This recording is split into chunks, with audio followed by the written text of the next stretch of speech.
அப்படி வணக்கம். ஒரு ஜாப் ஏங்க அப்படின்னா இந்த சத்துணவு சொல்லுவாங்கல்ல, சத்துணவு அமைப்பாளர் அதோட உதவியாளர் போஸ்ட் ஓகேவா தான். ஃபர்ஸ்ட் இதுக்கு பெண்கள் மேடம் எலிஜிபிள் ஓகேவா. வயது வந்து 21 பூர்த்தி அடைஞ்சிருக்கணும், 40க்கு உள்ள இருக்கணும் ஓகேவா. நெக்ஸ்ட் ஒரு கேஸ்ட் பேஸ் பண்ணி கொடுத்துருக்கான். 18 வயது 20 3 வருஷம் ஏஜ் ரிலாக்ஸேஷன் ஒன்றுக்குள்ள இருக்கு. நம்ம டிசபிள் பீப்புளுக்கு ஓகே, உங்க கேஸ்ட் என்னவோ அதுக்கு நேரம் பார்த்துக்கோங்க ஓகேவா. எந்த எஜுகேஷன் குவாலிஃபிகேஷன் இதுதான் முக்கியம் ஓகேவா. 10th பாஸ் ஆகணும் ஓகேவா. தேர்ச்சி பெற்றவராக இருக்க வேண்டும் அல்லது இறுதி வகுப்பு ஓகே தேர்ச்சி 10th முடிச்சிருக்கணும்.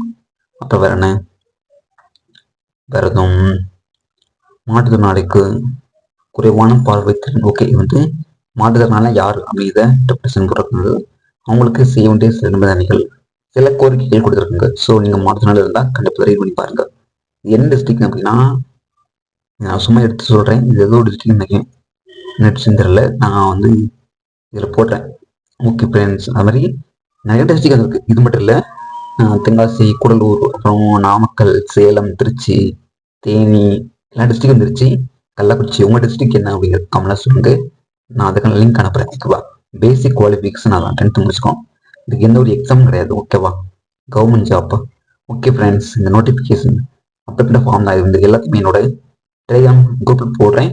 குரூப் லிங்க் வந்து என்னோட இன்ஸ்டா பயோட்டில் இருக்கு. தேங்க்யூ.